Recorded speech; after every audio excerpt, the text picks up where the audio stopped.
The person who is supposed to be standing here is Dwayne Tanner, our chief. But Dwayne Tanner had surgery yesterday because Saturday when he was playing in a tennis tournament, he fell and broke his arm. So it is my honor. I want you to know I had nothing to do with it. It was not just so I would get to have the honor of welcoming so many people.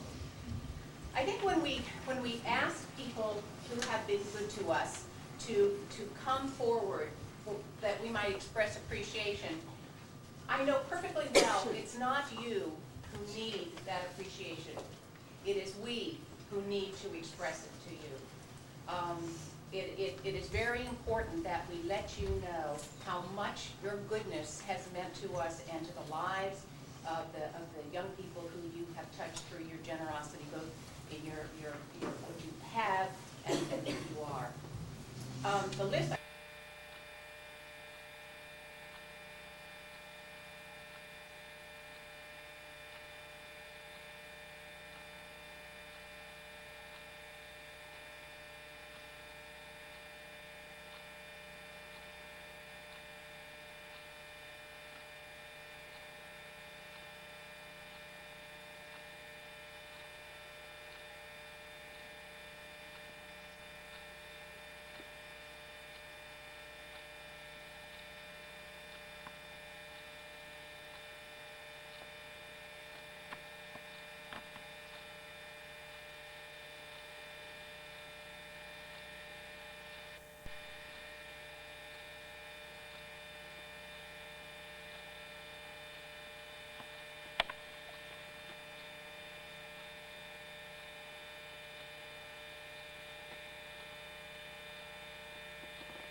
Patty Esparza, you guys know her. She'll give you a tour. Okay, follow me. This is where the kids come breakfast and lunch and hang out during break time.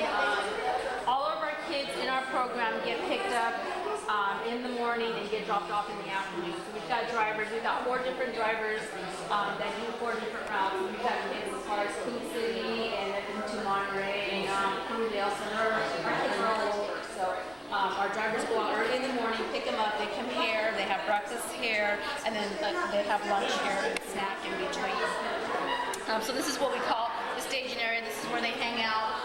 On the board every morning we put what they're doing for that day. Our kids all have different programs in the afternoon. Some of them have to do an NA class, some of them have to do an AA class, some of them have to do anger management, gang intervention class, drug diversion class. So every day the probation aide will write down what class they're doing. Our classes run in sessions, so they pretty much know, you know, for the next 6 weeks from, 3 to 4, I'm having to do this class. And so Tuesday, Wednesdays, and Thursday afternoons, all of our kids go out to the gym at the Old Nantucket Boys Ranch, and they do sports and recreation. They play basketball, volleyball, just kind of hang out there, lift weights, do fun stuff out there. Office of Turning Point. Turning Point has 4 staff assigned here to the Silver Star program. What Turning Point does is they do all the vocational training for our students. They work with our kids really closely on job preparedness. They help them fill out job applications. They help them do resumes. If the kids have interviews, Turning Point will take them to an interview. If the kids do not have money to have like nice clothes for job interviews, Turning Point will go out, buy them an outfit so that they can hopefully get their job. Once they start working, Turning Point does kind of like what they call a co-op, where they actually pay for half of their salary. So a lot of employers really like that because, you know, if they're paying minimum wage, they only have to pay that. Turning Point will pay the other half. If any of our kids that are working are testing dirty, we do not allow them to go back to work. We suspend their work privileges until they come up clean. That usually is a kind of like, it's a deterrent for them not to come up dirty again because most of our kids really need their jobs. They come from very low income families and it's the way to kind of help. So if they're testing dirty, they can't go to work and that means, you know, they're not bringing in money and stuff. So Turning Point works really close with them on making sure that that happens. Right now we have about 32 students enrolled into the program. Most of the kids are on his caseload, which is a nice thing because if there's any immediate issues, they don't have to, you know, make an appointment to see the probation officer. He's here, he hangs out with them every day, he knows what's up, and so that's a really nice part about having him on site to work with the kids. Staff, she's one of the ones that works with our kids on vocational training and helping them get their jobs and preparing them for the work world. Ellison is here available to see the kids and work with the kids. This office belongs to Beth Shamaz, who is the agency who provides us with communications class. We have it for teens and we have it for students, for teens and for their parents. And so Beth teaches that class. They also provide us with an arts teacher who works with our kids. She comes in on Thursdays and they do everything from pottery to painting to everything. We just got our pottery wheels are in the back. The kids, you know, actually do pottery. We have a kiln so they can fire whatever it is that they made. And she has a caseload of basically all schools in the Monterey County. So she's out there quite a bit working with the DA and going for the truants and constantly in court and having to battle that battle. Really close with their students as well as with the family. It's not just for the students, it's for the parents too, or the siblings. So, you know, again, if the family is in crisis, and, you know, a lot of the issues that are going on at home are really distracting the minor here. Mary works with the whole family and does group counseling and everything she can do to possibly get the kid, you know, work with the special ed students in all the alternative schools. So that's what they do, and they're housed here. About the bagel factory again, would you repeat that? The Bagel Corner donates bagels to us every morning, so the kids have nice fresh bagels with cream cheese in the morning and, you know, hot chocolate or whatever it is that they want. Hello.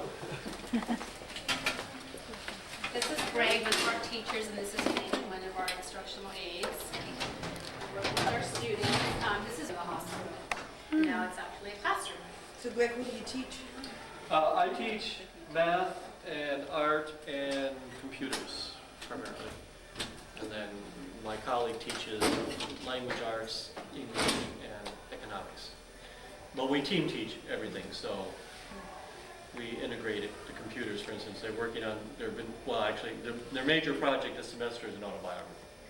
So they have been writing it on the computer, incorporating photographs into so when the final product comes out, it should have their photographs on it, digital cameras and such, and scan some photographs of family members and things, friends and things like that. So it should all be integrated into a nice package. That's the goal, at least. And some of them will look great, and some of them may not be so great. But We'd love to see some at the commissioners meeting. oh, If they get some finished, get us one over. okay, great. Yeah, Mr. Tanner or somebody else. Yes. Bring it over to us, so we'd love to see it. That they use. And so when they teach, a lot of the stuff is computer. A lot of the kids, that's basically all they do. Most of the work is done on computer, which is nice because it's helpful. Oh, Kids make that? no, our chief made this. This is his hobby. Let's make the Tanner, I had no idea. The bikes, and then eventually they'd go back out to the community. So, and in the staging area.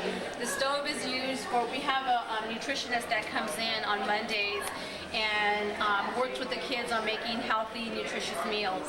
So every Monday they're cooking up something, but it's healthy and nutritious for them. And so that's what she's out there for. But here some of the kids are cutting up the vegetables, and our kids do go on a lot of field trips. We don't give our kids spring break, winter break, summer break. What we do is we bring them in Monday, Wednesdays, and Fridays, and we do different activities with them. During the summers, when we usually take the kids out on the field trips, and they go everywhere from Monterey Bay Aquarium. Last Friday, or two Fridays ago, we took them to the Tech Museum in San Jose. Last year, we took them to Southern California to the Museum of Tolerance, Great America. I mean, our kids go on a lot of field trips, but it's just kind of it's a positive thing for them. They go to the museums, just a lot of different places. This is they get to eat out here. Those are the 2 pottery wheels that we have there. So we haven't covered up right now because of the weather and stuff. And so if you come back here, I'll bring you to the second classroom. Were those donated? That was a donation from Honey's Children, Foundation for Honey's Children. So they provide us with all that. They provide us with the teacher. They provide us with all the supplies, everything that we need. They provide us with. In here is where we actually have the kiln for them. Very nice. A couple of weeks ago, it finally came in, so we just got, as you can see, some of the kids are already working on some of their projects. All the computers, we had some computers donated from I believe it was the Hyatt Regency in San Francisco. Computer classes. So back here is, we can always use volunteers, yes. Yes. Because I had a man who works as a volunteer at AMP who asked me about that this morning when I said I was coming over. Oh, I'll give you my card before we leave, before you leave, and that way he can give me a call. Yeah, we're always looking for volunteers. Yes.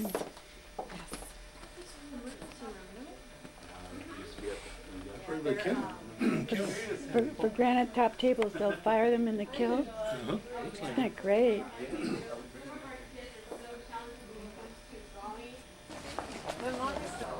This is where we do that at. It's on here as well. So, you. Welcome you here.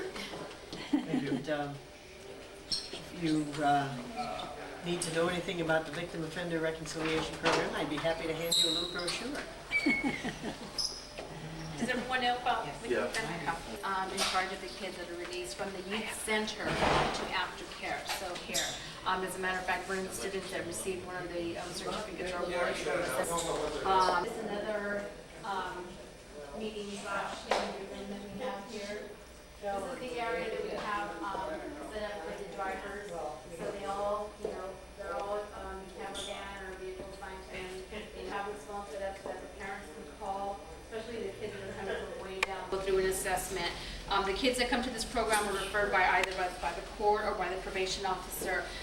Officer review gets the file, reviews the file if he feels that the minor is suitable for the program or meets the qualifications. At that point, a letter is sent out to the family. The minor and the parents come in, they go through an interview. Our kids are not forced to be here.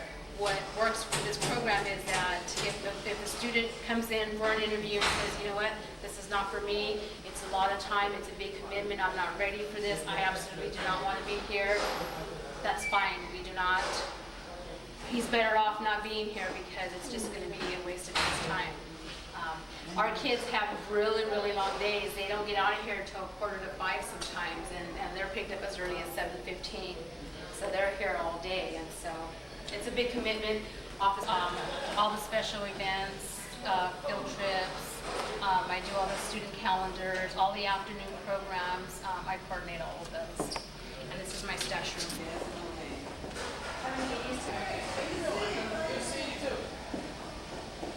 Look out for a better one. I love that. The car here was actually was a car that was actually going to be sold from Fleet. It was an old, I believe, a deputy sheriff's car. Oh. And this car here, what they do, they will usually sell them, after the deputies. Because they have a lot of miles on it. Yes. You have to edit a lot of it out. But anyways, this car was given to the Rancho Natividad, or the Silver Star program, and from here, we took it over to the Abbott Street Auto Dealers. We went out there and we spoke to Lee, which he's in charge of the Richardson's Motors the body shop there. We Yes. asked him if what he could do with it. Well, he referred us over to Ted Richardson, and he decided to go ahead and sponsor most of the work. Oh, how great. But it wasn't just necessarily Richardson Chevrolet, but it was actually the Abbott Street centers.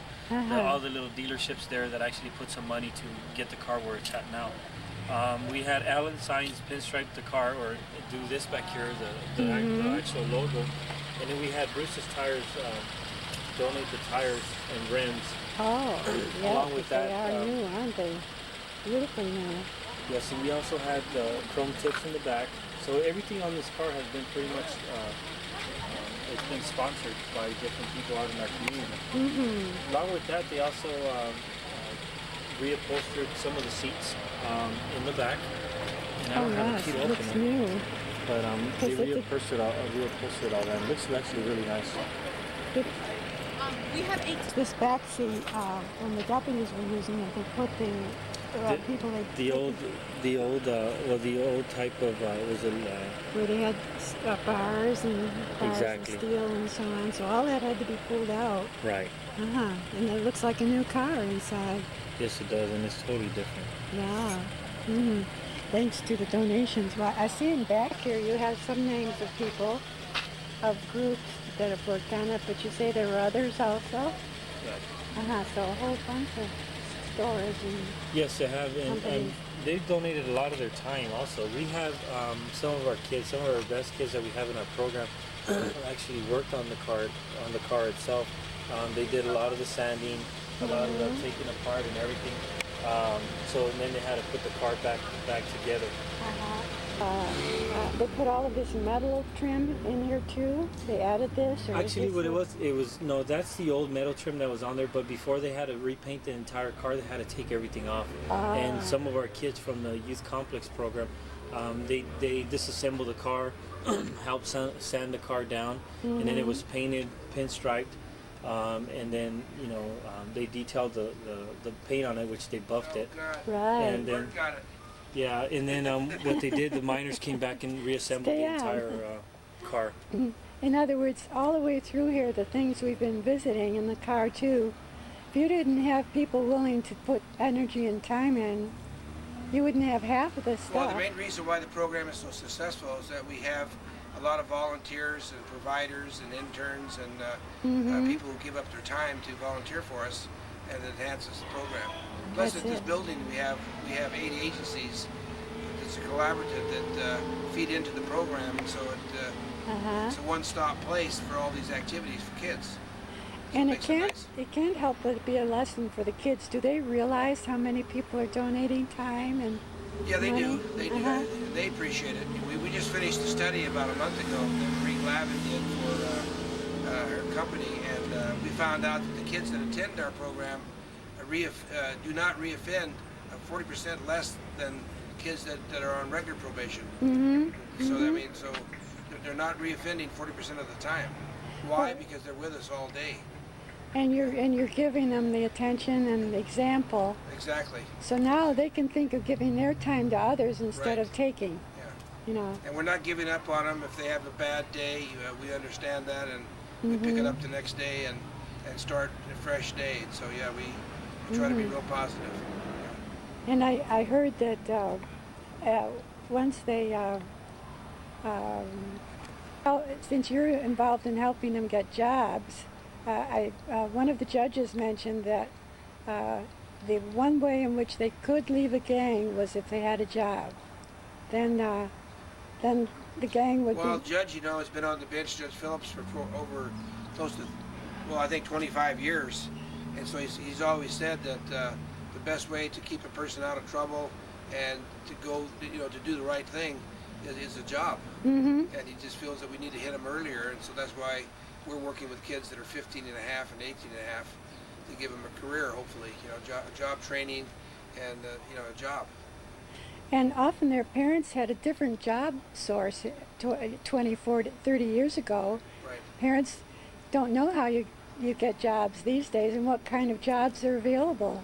Right. So we go through all the soft skills and teach them how, how to apply for a job, where to look for a job, how to dress for a job, how to apply for a job. And then our schedule that we have here kind of prepares them for a job because they're required to be here a certain time, there's certain schedules here. That kind of prepares them for the job market. Right. Right. The idea of arriving on time. Right. And that is so missing in many places. Right. Exactly. Yeah. Well, this has been a very exciting several hours here, and I've Yeah. really Well, I'm enjoyed it. glad you could come because remember I met you at the Lawyers Night one night when I gave a presentation with Judge Phillips, and you had seen the program, so I'm glad you came. Yes, it was Yes, good to see right. it. And And you have to go out to the ranch with us sometime to see where we're going to move to. I'd love to do. Yeah. It's right up the road here, about 4 miles, 100 acres. It's the old Natividad Boys Ranch, and that's the one that the Rancho Natividad nonprofit umbrella of our program is actually have a contract with the county for 25 years for $1 a year that we have the ranch. So if people could see what is the potential is out there, you might get many more volunteers. And we have a gymnasium up there now that's in use. Oh, great. It's run by the PAL program of the Sheriff's Department, and they're open every night, Monday through Friday, from 4 to 8:30. And anybody can go out there and use the gym. Great. And they have a boxing program, and they actually have a traveling boxing team. How neat. Yeah. Yeah. Now all you need to do is get that cafeteria, the dining room. Exactly. Exactly. Then Right. people will come up to eat and work out. Right, because the plan is also in another phase of the program is to have a 9-hole golf course. Yes. With a place for the kids to eat, and a clubhouse and things like that. And the kids would actually maintain the golf course. And that would be learning for how many golf courses are in the county at Yeah, I'd least? have to count them, but there's a lot of them. And so Yes. the golf industry, a lot of these kids that don't want to go to college and they like to be in the golf industry, they can actually get a job The training. at one of the major golf courses here in the peninsula. That's it. Yes. Ah.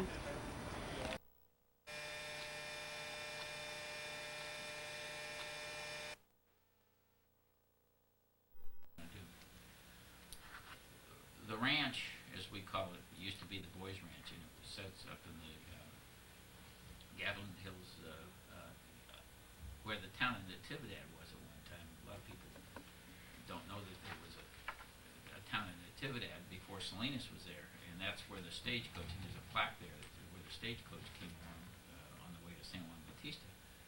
And that's where the town was, and then when the railroad came, that's when Salinas became prominent, and Natividad kind of dried up. But and we have 100 acres up there. And that used to be the Natividad Boys Ranch, where kids that were in trouble would go up there, and they had a working ranch. The first week I was here as a young deputy DA, we went up there and played basketball with the kids, because that was just what you did. The probation department, the police department, we all went up and had basketball games and got to know the kids and tried to get them going on the right track and at least socialize with them. And they had a dormitory and a kitchen and then a big gym there. Well, back in, when did it dry up? In 1980? Proposition 13. Prop 13, state ran out of funds and the county said, well, we're going to close the ranch. So they closed it down, and it's been set since. I know it was closed when I took the bench in '84, and I think it was closed about 1981 too. And it's been set in there. Used a little bit. The kitchen was used for Meals on Wheels, and it's been set in there. I've been trying for years because it's such a beautiful place. 100 acres. It sets up on rolling hills. It's got a lake up above it. Here's an old picture of it right here. We'll show you a movie in a little while, but give you kind of look what it looks like. And I tried for a number of years to do something with the ranch, and I never got very far. And so it was with a group of us that came together that tried to talk the Board of Supervisors into bringing back the ranch in a day use situation, and we weren't very successful, but finally we got enough support for it that they said, well, you come up with a proposal. So we came up with a proposal to form a private nonprofit corporation, and that we would then take over the ranch property, and they leased it to us. It ended up we negotiated, and they leased it to us for 25 years. And then it's up to us to what we do with it, and everything we do with it is going to be for the benefit of kids and things. The interesting thing about what we're doing is kind of a unique partnership between the private sector and the public sector, and we try to have equal representation of those of us who are connected with the public sector and the private sector. I was looking, Barbara here is on the board. I am the president of the board. We have Dwayne Tanner, the chief probation officer, Anna Caballero, who's the mayor of Salinas, and I don't know whether you have this, but Lou Calcagna, who's the supervisor, Don Chapin, the Don Chapin Company, and he's real active in helping. Rich Curtis, who's also a Superior Court judge, Bert Catino, and Bert and Ted Ballesteri have been real supportive and helpful. Rick Annell was on the board.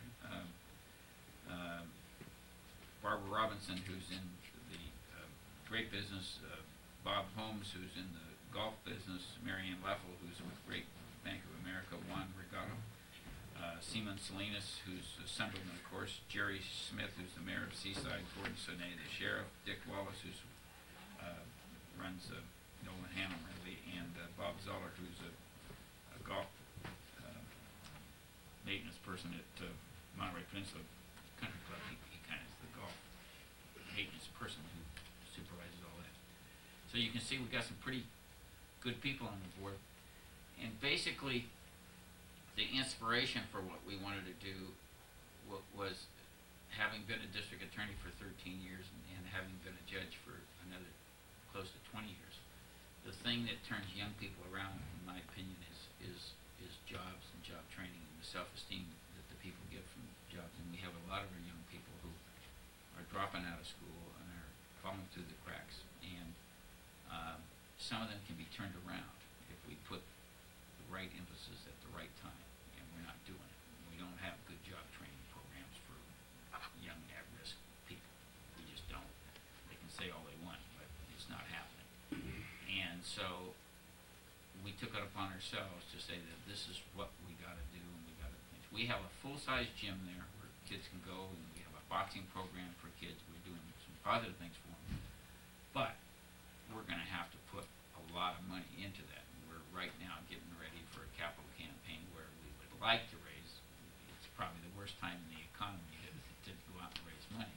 We would like to, and we have we received $250,000 planning grant from Packard Foundation, and we've had a number of other people who donated money. I mean, the people at the Sardine Factory,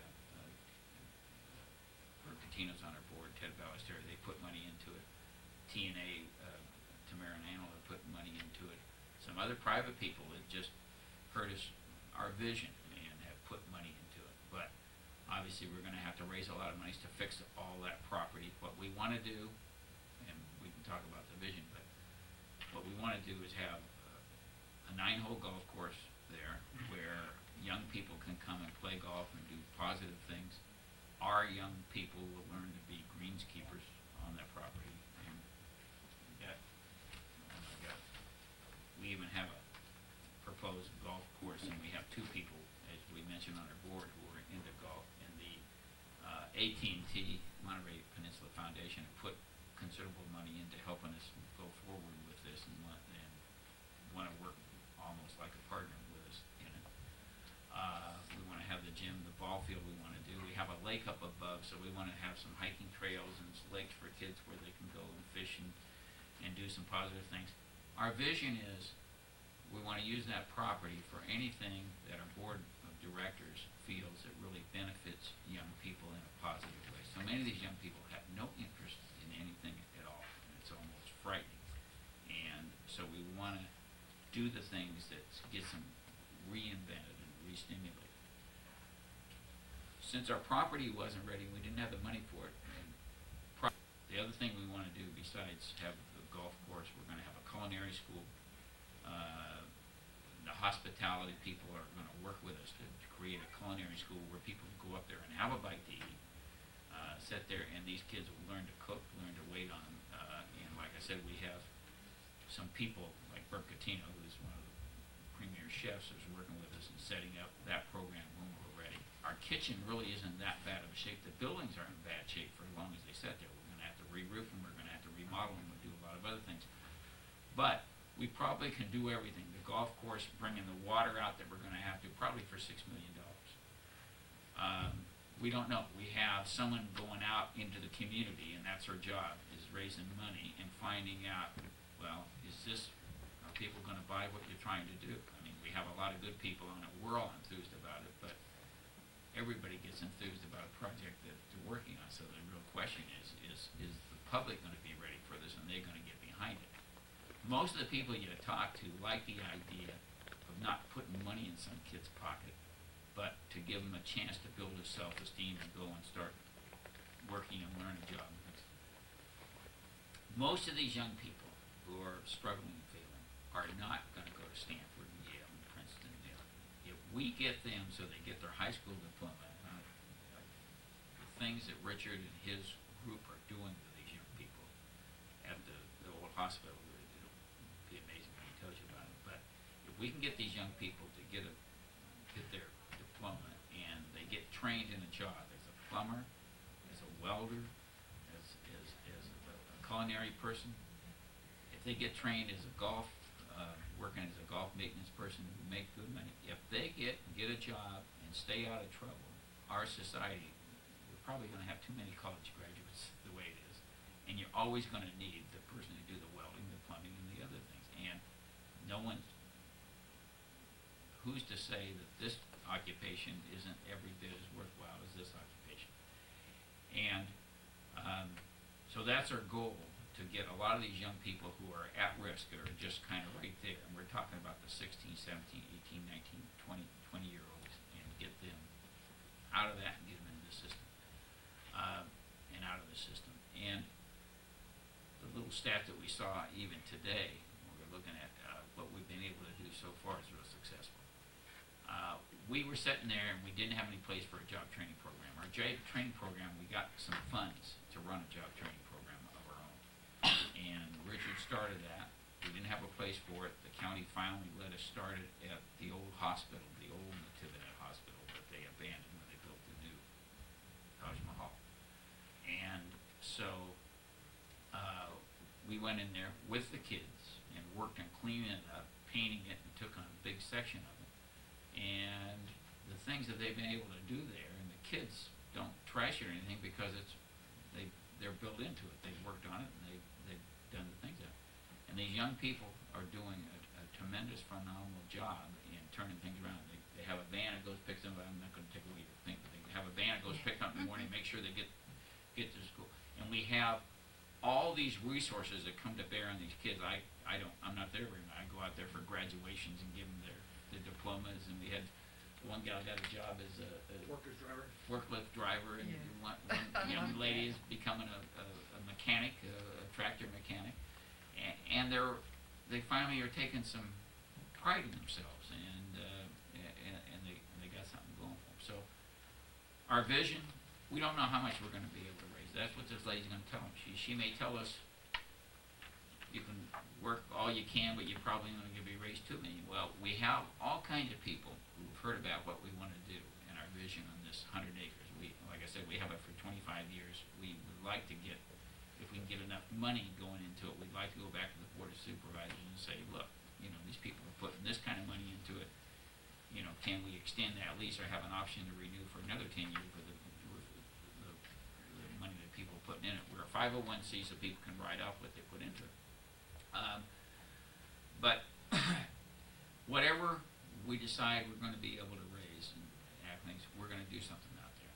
I have a lot of people in the construction business and the various other industries that are behind this. And when we decide, and you have to go through all the things, you have to have the master plan, you have to have the master site plan, you have to have get all the grading permits, you have to do and the grading plans. But when we have that, no matter how much whether we're able to raise the whole $6 million or whether we're able to raise a third of that, and you think about $6 million, a lot of money, it is to any of us. When you're talking about, you got a whole gym there, you're going to have a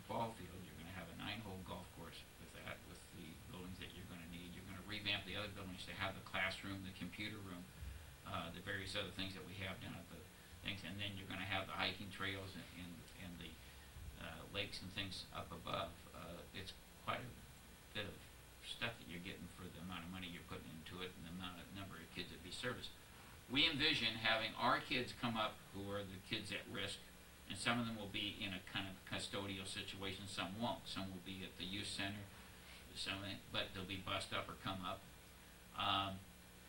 And then the other kids will be there like they are now. They come in, the parents bring them up and everything for the boxing program and the youth program and the various other programs. So you're not just servicing the kids that are in trouble. Your service is open to all kids. And we figure we've worked in conjunction with the Girls and Boys Club, and they're putting in a facility in Salinas where their kids would come up and the YMCA kids would come up and use the golf course under kind of like the First Tee program that's being developed here by AT&T.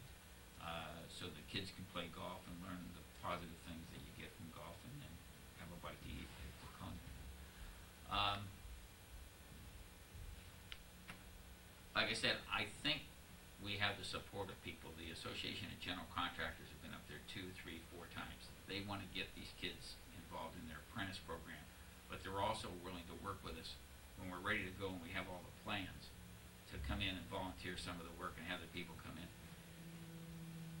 And I really think, some people on the board disagrees with me. I think in philosophy doesn't think we can do that much that I think we can do with volunteers. I really think it can work with volunteers if you get one person who's really good and has experience and maybe retired to kind of focus on it. But we had one day where some of us were getting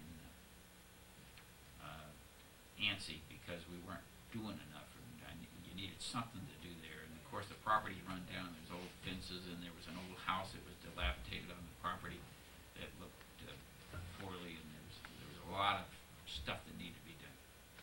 And we went in there in one day, and a lot of volunteers just by word of mouth came in. And we went in there and we cleaned up the property, tore down, they brought in, Don Chapin loaned us a couple of his bulldozers. Keith Day, who's a contractor, brought in a couple of his trucks. All of us went in. The wives went and made lunches and things for the kids. And we had the kids' work crews come up. And each one of us took 2 or 3 of the kids to work on the work crews. And we ended up hauling up these end dumps. I don't know before, but there's a big long truck in there. You put stuff in there. And we hauled off 32 end dumps. Loads of stuff from there to the dump that day. I mean, they were standing in line. It was at one particular time. I don't know whether you may have taken a picture, but at one particular time, we were loading up a truck, and there was the sheriff of the county, Lou Calcagno, who's the chairman of the supervisor, and the sheriff, the chief probation officer, me, I was the presiding judge at the time, a bunch of the kids, all loading this stuff on together, just people working together in conjunction with things. And what we were able to accomplish in that one day, I have no doubt if our fundraising falls flat in its face and we say we can raise $1 million we got to go, now let's go with it. I think we can do a lot if that's the limit of what we can do for the kids. We're getting run out of the hospital, it looks like, because they have other plans for it, and so we got to be moving sooner than later. Any program we'll have will be like Richard has now. We'll have the school component where the education is there as well as the other. The thing we like about the ranch is what some people don't like about it. Some people said, well, we don't like that because it's 10 minutes out of the town of Salinas. And so it's remote, so you have to provide transportation. For us, that's a positive thing because the kids, you've got control of the kids there, and they're not at risk up there. And it's up out of the way, it's out of harm's way, and it's kind of, you get up there and it's like you're 100 miles out of town. It's really refreshing. But it's not like the kids that walk out of the bread box and still right in the gang territory. these young people, they have it so much easier than we had in one way, and in some ways they have it so much more difficult than we had. I'm not sure I would want to be being raised in this compared to the times where everything was like when my dad raised us, things were black and they were white. There weren't too many grays in between. And I went out to juvenile a couple months back, just temporary filling in for the day.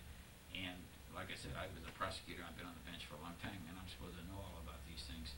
And so this kid wasn't going to school, and he was on probation. One of his conditions was he go to school. So I started jumping on him for not going to school, and his mother kind of stepped in and said, "Well, Judge, you can't go to school because my car's broken down." And she didn't seem like an enabler type person, but I started saying, "Well, how does that interfere with him going to school?" And she said, "Well, if he's going through enemy territory, he'll get shot again." I said, "What are you talking about?" She said, "Well, he got shot 3 or 4 months ago because he was walking through the enemy territory and my car was broken down." So I looked and they said, "Yeah, that's right, Judge." So I had to get off the bench and get a handle on it because I said, "Here, I'm supposed to be able to understand these young people and the problems that they have." And I was still looking at it a lot like it was me when I was growing up, where maybe you had to walk to school and you had a big bully you had to deal with, but the bully didn't have a gun that was going to shoot you or something like that. So they have some tough problems, and we like to think we can do some good things there. I think the stats that Marie Glavin, who's she always gets mad when I call her executive director, but she's running things for her, and she was the head of social services here and things, and she put together some stats, and what we've been able to see, even with the kids we've been able to work with now, we're able to turn them around, a high percentage of them turn them around by bringing positive things to them. Richard, tell you what, they took these kids and whale watching, they took them to a Giants game, they took them doing all kinds of things, trying to give them a little idea of what it's like in a life that's not so ghetto-oriented. So, like I said, I think we're got some good things going. I think we're going to gym, all wood floors. I mean, we went in there when we first started. The birds were living in it. There was bird feces all over. I mean, it was a big mess. And we went and cleaned it up ourselves, painted it up, got the walls painted. The floors are all good. A friend of mine helped me, who's a carpenter, helped me patch the floors where they were bad. And that's where they're running the boxing program, and I don't know whether you follow boxing, but the boxer Salaya, who's the big boxer around here, that's where he trains and things, and he's using that. So we got the gym here, and this was the old dormitory, and we're gutting that now, and that's where we'll divide it up. You can see for classrooms, the computer rooms, the conference rooms, and the other things. This is the kitchen area. Eventually, we'd like to tie these two in together so it kind of makes a nice entranceway. But this is all the kitchen over here, and this is where our parking area will be. You show where the lake, the golf course, the 9-hole golf course, and the driving range, and that. Anyway, it's all flat down here, so that's where our ball field would be. Where's the gym? This doesn't have this is before the gym. Exactly. Yeah, we knocked these little buildings down except for that one. I guess they were just building that one. The gymnasium's here. Ball field will be out here. But this will all be golf course, and that'll be golf course. Whale watching, some of them hadn't ever been seen. I've never been to the ocean before. Never seen Yeah, the so ocean. I mean, these are kids who Never been to the ocean before. didn't have any enrichment in life, and so you're showing them the world, you know? Yeah, and some of them are really doing quite well in school, and you can see they're developing some self-esteem that they haven't been. Like I started, I did all the criminal stuff, and was presiding judge for quite a few years. The one thing that will turn young people around is a job in jail training. Sports will do it once in a while, but it's usually the job. And that's why I push so hard to have an effective job training program. In fact, when I did the final interview and the background for our chief probation officer, who's hired by the judges, Dwayne Tanner, and that was the one thing that impressed me so much when he was the number 2 man over in Fresno is he run a job training program. Because I think that's the one thing that would turn these young people at risk around. And that's one of the things that the gang will back off and let them out of the gang if it's for a job, because they have an occupation going. And when you talk about, I think we're missing the boat. Right now in California, we're putting so much money, and we're building prison after prison after prison, and we're doing a very good job of locking people out, but we're not doing a very good job of, I think we ought to redefine our goal of penology in California, like Canada and some of the other places have. And people disagree with me. I know I was an ex-prosecutor and didn't take this approach for a long time, but the years I've been on the bench, I don't think we're doing a very good job of getting people safely back into the community who we lock up. We lock them up. You go down to Salinas Valley Prison, which I don't know how many of you are aware of it, but you have Soledad Prison, and then now you have Salinas Valley Prison. Salinas Valley Prison is the most top security prison. It has the most dangerous people there, except for Pelican Bay. That's the next step to Pelican Bay. And those people are lifers that are never, ever, ever going to get out. And they have more money invested in job training for those people who will never get out of prison the rest of their life, and they have all this equipment for body fender, for this, for that, for the other thing, for photography, for all kinds of things, to train them into these things, and they'll never be able to use them. And what does it cost to keep them in there? $35,000, $40,000 now a year to keep them in there. If we invest a portion of that at the local level to get these young people at the stage in their life where they can go either way. Unfortunately, everything they're getting pushed for is coming from the street, pushing this way, and we haven't, in my opinion, provided the alternatives and the effective alternatives to push them the other way. I sat there and I ordered them all these conditions of probation, and I ordered them to serve 180 days in the county jail and seek and maintain gainful employment. They go sit in county jail for 180 days. They come out, and we haven't done anything, and they don't have a clue about how to go to finding a job. Richard will tell you what we do to train, but I mean, they don't have the self-esteem. A lot of them would like a job, but they don't know how to go and ask for the job. They go and they don't have the self-esteem to ask for it. Yes, I'm doing some great things with jobs, and recently we had this man whose car broke down in the middle of Salinas, and so they towed him in, and he said, I got some money, I just drive, it was, what was it, a 89 Buick or something. He says, I drive this old car because I like the car, but he says, he's in the computer business, so he said, who should I leave this to? And he said, I donated to, the engine was blown or something, donated to Rancho Natividad. So anyway, we took it, and a friend of mine got his tow truck, and we towed it up to the ranch, and we're going to start a program to fixing up cars for the kids, but I don't want to, and the guy who towed it, who's also a mechanic, he says, I'll fix it if you want. And I said, I want to get the kids involved. I want to get the program. We just don't have the right place right now, but I want to get a program where the kids work on it, so they're invested in it. So, and we figured we can get the cars donated. That's one of the things we can do to fix up for the kids, because all the apprentice programs, they need transportation to it. So like you pointed out, the transportation is the problem, and so that's what we're kind of working towards there. But anyway, I want Richard to he's doing the nuts and bolts. I mean, he's really bringing these kids in, and he'll tell you all the resources we bring to bear on the kids to deal with all their problems, their family problem, the alcohol problem, drug problems, pregnancy problems, all the other things that they need, and all the resources that they're utilizing, and the successes that they're having, which we need from time to time. So, Richard? At the old Natividad Hospital at 1330 Natividad, so I like to show this movie to you to show you where the kids are. You'll see the kids in the picture, and then I'll go ahead and talk and answer questions. Social Services, Office of Education, Turning Point, which is our Voc Ed program, District Attorney's Office, and VORT. And so it's a multi-agency program made up of all those agencies.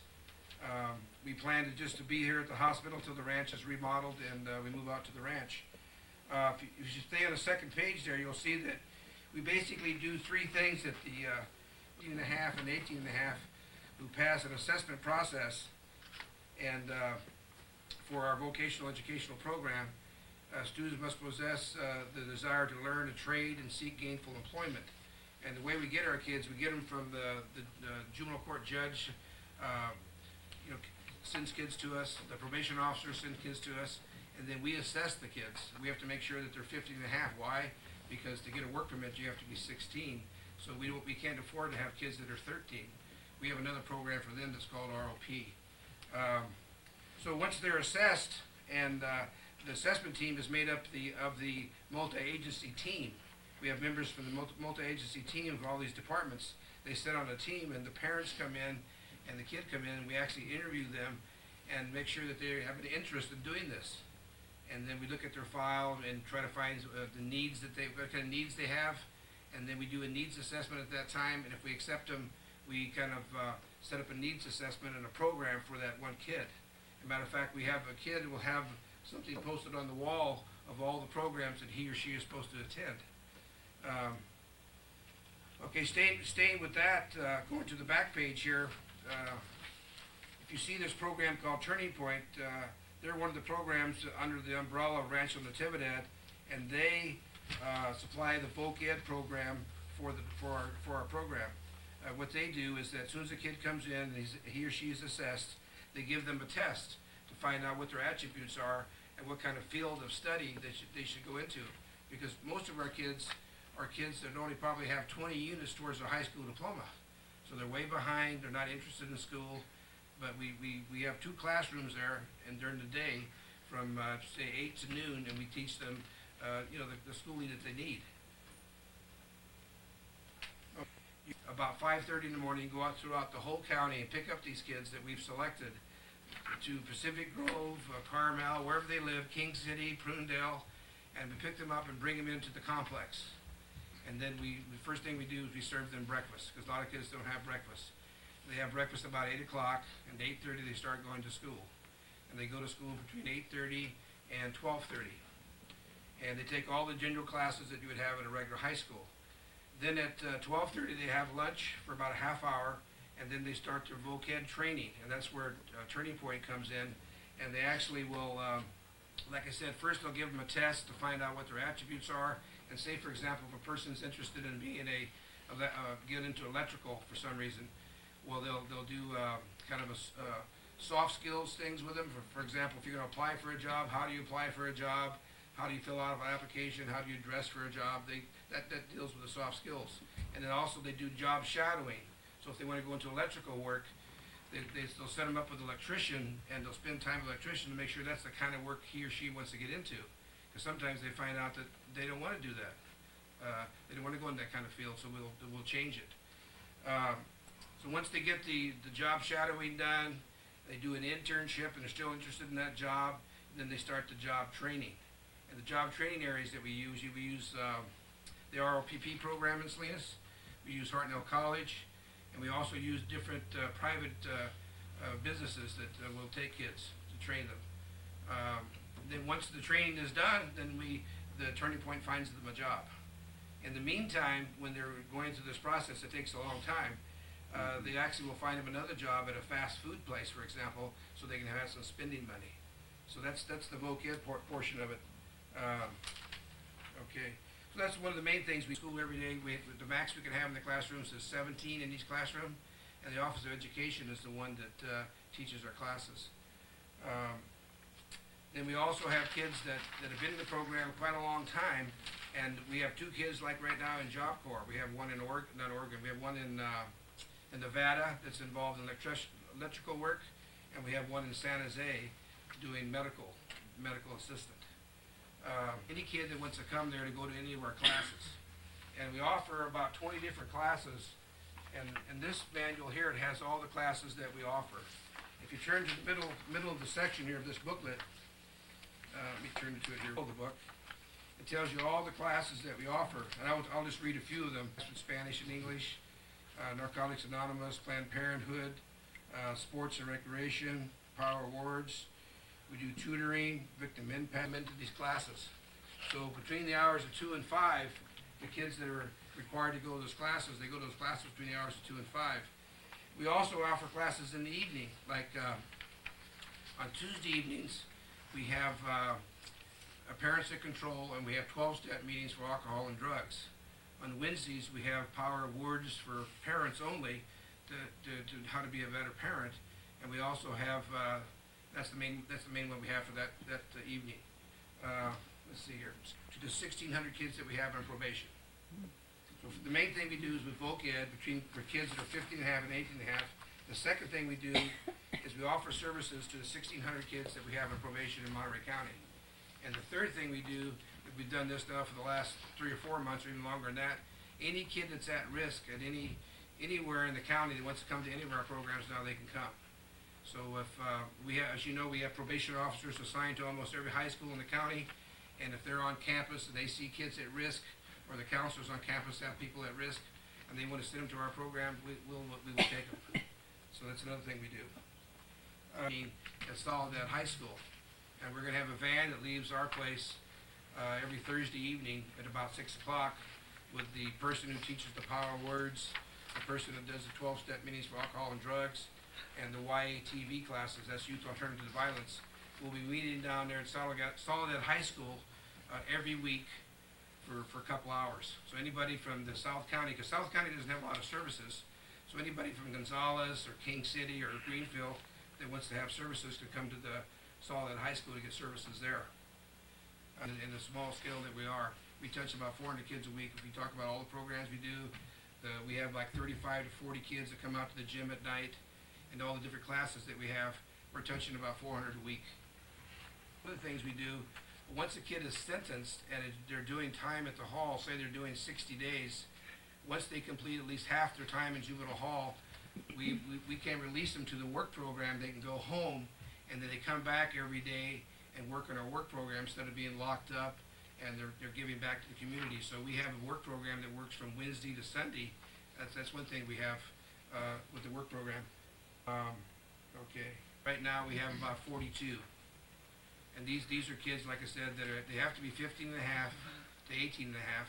And like I said, we do an assessment on them, because you can't force somebody to be involved in a training program if they don't want to. We've learned that right away. So right now we're kind of at a smaller scale because we're at the hospital. And when we move out to the ranch, we figure we could probably work with 50 or more. And we'd like to go beyond probation kids and go with other kids at risk besides just kids that are on probation. Right now, the voc ed program is for kids that are on probation only. It goes a little slow though. I mean, when I was talking to the people at Turning Point, why we didn't have more kids in the program than we did, you know, they explained to me, they listen, Judge, I mean, these kids for a while need one-on-one. They don't concentrate very well. I mean, you gotta deal with them one-on-one until you start getting them invested in what they need to do and things. We have to gain their trust. You know, we try to make the place real nice for them. We believe that these kids, we have to change their belief system. We get them at 15 and a half, and their belief system has been so long, you know, longer period of time since they've been 3 years old, whatever it is. And so we need to change their belief system, and we believe that to change the belief system, we have to give them new experiences. So some of the new